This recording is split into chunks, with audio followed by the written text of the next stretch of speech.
देखो, ये जो बीजेपी वाले हैं ये तो हमेशा कोई ना नुक्ता निकाल ही लेते हैं। ये सेशन वैसे भी यही 10 दिन 15 दिन का होता है। तो अब यहाँ पे आपको मालूम है कि सैलाब की सूरत हाल थी और भी कई मसले और मसाइल थे।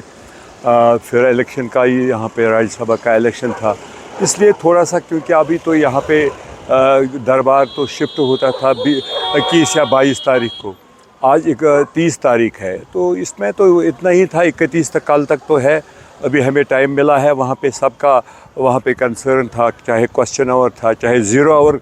पहले हम जम्मू में थे तो ज़ीरो आवर नहीं था, आज ज़ीरो आवर भी, जिसको अपनी बात सबसे ज़्यादा तो वही बोलते हैं, वहाँ पे सबसे ज़्यादा क्वेश्चन तो उन्हीं के होते हैं। तो वो कोई नून में नुक्ता निकाल ही लेते हैं, उनका काम ही यही है। क्योंकि उनकी ज़मीन जो है जम्मू में भी, अब जब पहले तो लद्दाख में उनकी ज़मीन ख़त्म हो गई, अब जम्मू में भी आप देख लो, वहाँ के लोग इनसे तंग आ गए हैं। वहाँ पे लोगों ने अप्रिशिएट किया जो उमर साहब के मतलब यहाँ पे कुछ अच्छे फैसले थे दरबार मुँह के हवाले से, और भी कई मसाइल थे। तो ये बेचारे परेशान हैं, ये कुछ अंदर बात नहीं करते हैं, तो फिर मीडिया के सामने आते हैं, मीडिया के सामने बोलते हैं नहीं जी ये हुआ वो हुआ। ऐसा कुछ भी नहीं है, बहुत अच्छा चल रहा है अंदर। आप भी देख रहे हैं कि किस तरीके से सेशन चल रहा है। वहाँ पे न बीजेपी वाले, न सजाद लोन साहब, न पीडीपी वाले कोई बात नहीं कर पाते हैं। अगर वो बात करेंगे हम उनको वहाँ पे जवाब देंगे। आपके पास यहाँ पे आएंगे, मीडिया के सामने आएंगे, तो हम यहाँ पे नहीं होते, हम यहाँ पे कहाँ कैसे जवाब देंगे?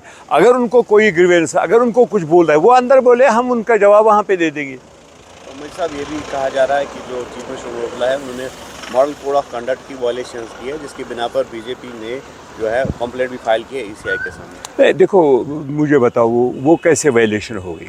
उसने कहा कि जो लॉ यूनिवर्सिटी है वो यहाँ पे हमें कहीं ना कहीं पे कायम करनी है, एस्टैब्लिश तो कहीं पे करनी है।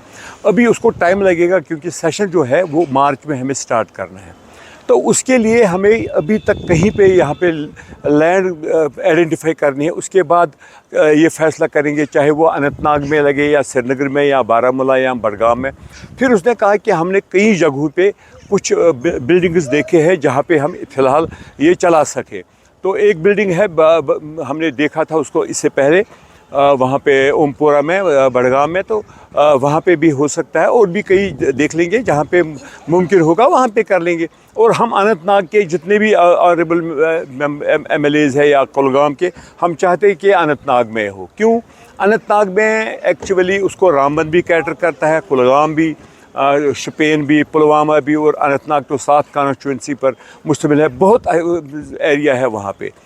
श्रीनगर में तो ऑलरेडी यहाँ पे कश्मीर यूनिवर्सिटी है, वहाँ पे लॉ पढ़ाया जाता है, और सोपोर में भी एक लॉ कॉलेज है, मतलब हर जगह पे है। अनंतनाग में कुछ नहीं है। हम चाहते हैं कि हम अनंतनाग में, उमर साहब को कल भी हमने बोला था कि अनंतनाग में, खासकर अनंतनाग वेस्ट जो मेरी कॉन्स्टिट्यूंसी है, वहाँ पे लैंड अवेलेबल है, और वहाँ पे रेलवे स्टेशन भी है। रेलवे स्टेशन के साथ ही मतलब ज़मीन है, या और भी जगह पे, मैं ये नहीं कहूँगा कि वहाँ पे होना चाहिए।